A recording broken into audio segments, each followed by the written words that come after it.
Well, hello, Radiant Church.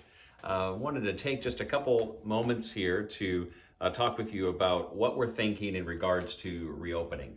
A lot of chatter going all over taking place all over the country about reopening and what that looks like. And many of you may be wondering, well, how does that pertain to us here at Radiant? What are you guys thinking? Well, here's what we're thinking. Well, first is regardless of what happens by the time when we get to phase two, we'll have the ability to start small groups. And so right now, Rhonda is beginning to coordinate some small groups so that as soon as we get the green light, we want to be able to be, for anyone who wants to be able to meet in small groups, whether they meet just at some point during the week or even joining together to watch the sermon and the service on the whole service online at 10 o'clock on Sundays or something like that. And so that we're working on that right now as I speak. And so that's something you can count on. The other thing is that just real recently, a local pastor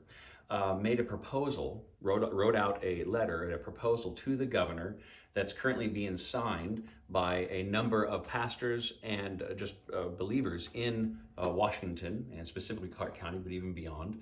A letter making a proposal saying that when we get to phase two and when we get to phase three of the governor's plan, would you treat us similarly, in a similar way that you are currently, or you're planning on treating restaurants and theaters?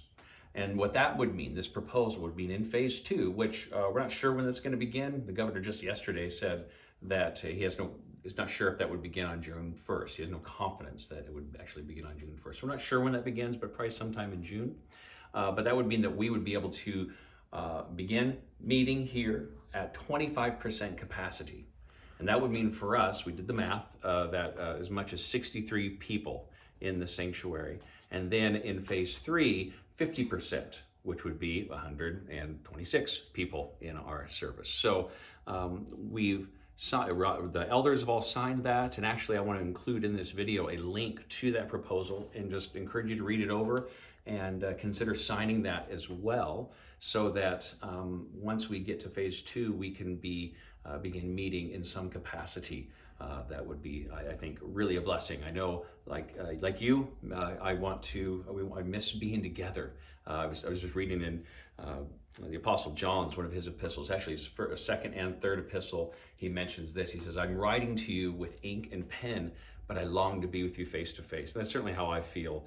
I'm glad that I can be with you with pixels and audio bites, but I long to be with you face to face. And so that's what we're thinking right now is beginning, regardless in phase two, if nothing changes, we want to start small groups. But we're hoping that this petition gains some traction and that we can begin meeting more robustly with more people in our sanctuary, hopefully sometime in June. So I've also been meeting with a number of local pastors on Zoom calls about this whole conversation. And so as that conversation continues, I'll give you updates on what we're thinking, but that's what we're going for right now.